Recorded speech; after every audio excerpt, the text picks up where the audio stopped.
Hey, good morning. What's up, everybody? Good morning, good morning, good morning, good morning. Goff and God this morning. Let me get the Facebook and the other social media sites up and going. Normally Tuesday morning, but I had some songwriting stuff last week, or yesterday. So, anyways, Tuesday morning, Goff and God. Now we're on Wednesday just this week, so don't let it phase you too much. I hope everybody's had a good week. It's a busy week for me. It's a busy week for y'all. You know what that means. When it's a busy week, you get good rest. You get good sleep. There's a difference between rest and sleep, I suppose. And you get good nutrition. Stay on top of your game. Which kind of brings me to the topic of today's Goff and God. And you can apply this in any aspect of your life, I suppose. But let me make sure I get these shares on here real quick. I remember hearing this phrase. There's a book out there. It's called The Four Agreements, and it's not. It's a spiritual book. It's not necessarily a Christian biblical principle book, except this one is absolutely true. Well, that's not true. All the four agreements are scriptural based, but there's an agreement that says always do your best, and if you can't do your best, wait until you can do your best. And I've thought about that a lot lately, and I thought, okay,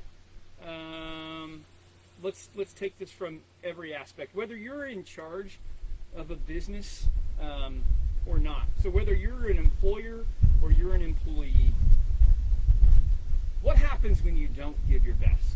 Like, so many ramifications can come from that. One, it can be misinterpreted as a lackadaisical performance, a I don't care attitude. Let me give you an example there. I was in the drive-thru 2 days in a row at a particular business, and the person in the drive-thru, I have no idea what they were going through, but I should have asked, and I didn't. And the reason I should have asked was, it was two of the worst exchanges that I've ever had in a drive-thru. They weren't unruly. Sorry, it's a little windy out here today, often, but they weren't unruly. They weren't rude, but they were nice. There was no smile. Hey, how are you doing? There was no. They weren't happy in that moment, and like there was no eye contact. It was an uncomfortable. That's the word I'll use. It was uncomfortable. And so the first day I let it slide. The second day I was uncomfortable enough. I didn't want to go through the drive-thru again.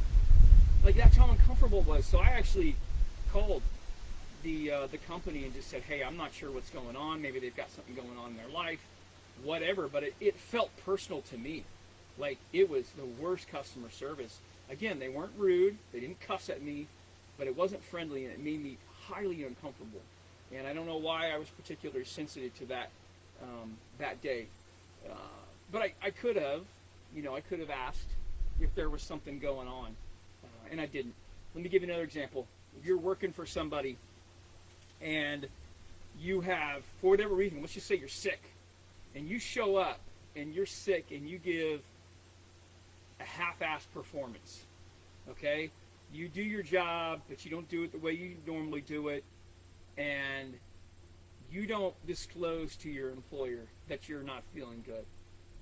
What happens? All of a sudden, your employer and all the customers that you associate with and all your coworkers that day, you just let them down. You let them down because you didn't give them your best, right? You didn't give them your best. And they don't know why, because you didn't tell them why. So I really feel like let's go back to the beginning. We should always do our best. And when we can't do our best, we should wait until we can. Think about this. God gave us his son. God didn't give us his nephew or his niece or his cousin. He gave us his best. He gave us his one and only son. Now, I love my nephews. I love my nephews dearly. But I don't love my nephews as much as my brother loves them. They're his sons. He was there when they were born. He's been there every day of their life. He's their blood. And so I just think about that. It's like God didn't give us his nephew or his stepkid or his half-son. God gave us his one and only son. He gave us his best. And it is our duty. It is our responsibility to give him our best. So let me give you a verse here that will kind of help bring this to light for you. It says, I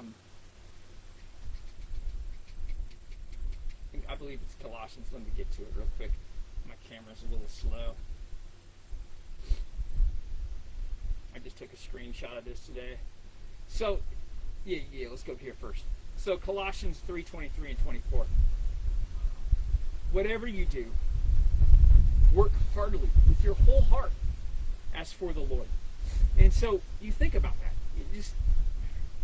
What if you can't? What if you can't give your whole heart? Does Jesus still want it? No. He wants your whole heart. He doesn't want half your heart. He doesn't want a half-ass effort from you. He wants your whole heart. If you can't give your whole heart, you wait until you can. You just rest. How many times in the Bible has it told us when you're tired and weary, when you're sick, you rest, you get better, and then you can think about how much more productive you are in life, in your family, in your relationships, when you feel good, when you're healthy. So much more productive. Now, I know a lot of you are saying, well, what if I can't? What if I'm the only person that can do my job and I have to be there? Okay, there are those instances. Then you owe it to the people around you to tell them, I'm not at my best today. You don't have to get into details. I don't feel good. I'm not at my best today. I'm going to do my best that I can with what I have to work with. That's all you can say. But if you don't say that, then people are going to get the wrong impressions from you. It happened to me last weekend. I'm working with somebody. They didn't feel good. Never once did they say it to me. And I felt like I got a half. I know their performance level. And I didn't feel like I got that from them. So in my head, I'm like, whoa, what's going on? What's happened? You know, Joe Blow all of a sudden isn't playing guitar like he used to. Or I walk into a venue and the venue owner isn't the same person. You know, it's not the same atmosphere. And you're left with these assumptions when there's two things that can solve that problem. One, as an employer or as an employee, you can ask your coworkers and be genuine about this. Hey, how are you today? Like before you walk into a game with your teammates, it's pretty important to know, is everybody feeling good? Is everybody on their A game today? If not, you need to know that. And if you're a teammate and you're an employee, your fellow teammates, your fellow employees, they deserve to know that you're not on your game, because you know what? You're not on your game. You're going to let them down. And that can trickle down to a whole new level. And all that can be avoided with just a little bit of respect and empathy. Just some really, really common sense things. Let me read some verses here from Philippians 2:3.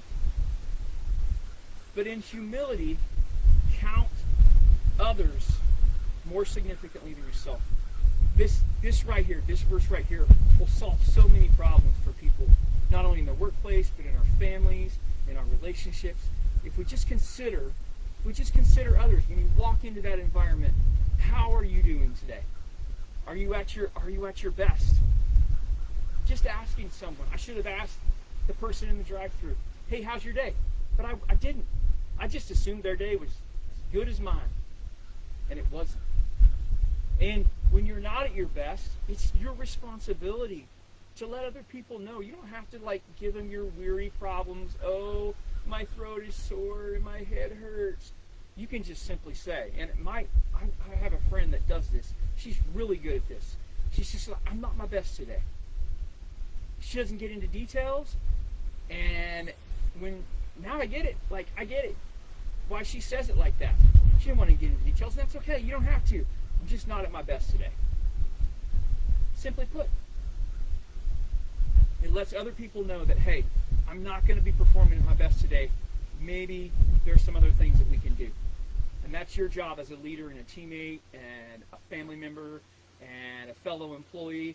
Maybe we have to pick up the slack. Now, if you're always picking up for the slack for this person, they're always not at their best, that's a different problem. That's a different problem. If your teammate's always not at their best, there's a bigger problem there. We're just talking about those off days, where you interpret those off days, or you get interpreted as your off days as a lackadaisical performance because you don't care, or because you're a screw off, or whatever. That's what I'm talking about. Is giving your best all the time. And when you can't give your best, if you know it's going to affect others and someone else can pick up the role, stepping down for just a moment and getting back to your best. Getting back to your best physically, emotionally, spiritually, you owe that to the people around you. And at a minimum, when you know someone's not at their best, asking them, are you okay? Are you okay? Because you've seen their best. And when you're not at your best and people have seen your best, it's okay to say, hey, I'm not at my best today. I'm not at my best today. Jesus gave us his best. Remember? He gave us his one and only son. He didn't give us his nephew, his cousin, none of that. He gave us his best. It's our job to give our best. We expect the best from other people. It's our job to give our best. And when we can't, we step aside until we can be the best again, or we at minimum let people know that we are not at our best. And when we see someone that's not their best, we ask them, hey, are you okay? Hey, are you okay? Anyways, listen. Key here is to get back to your best.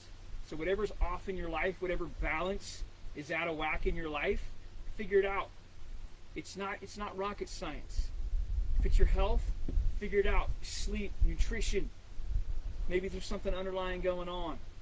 If it's mental, what are you putting in your head?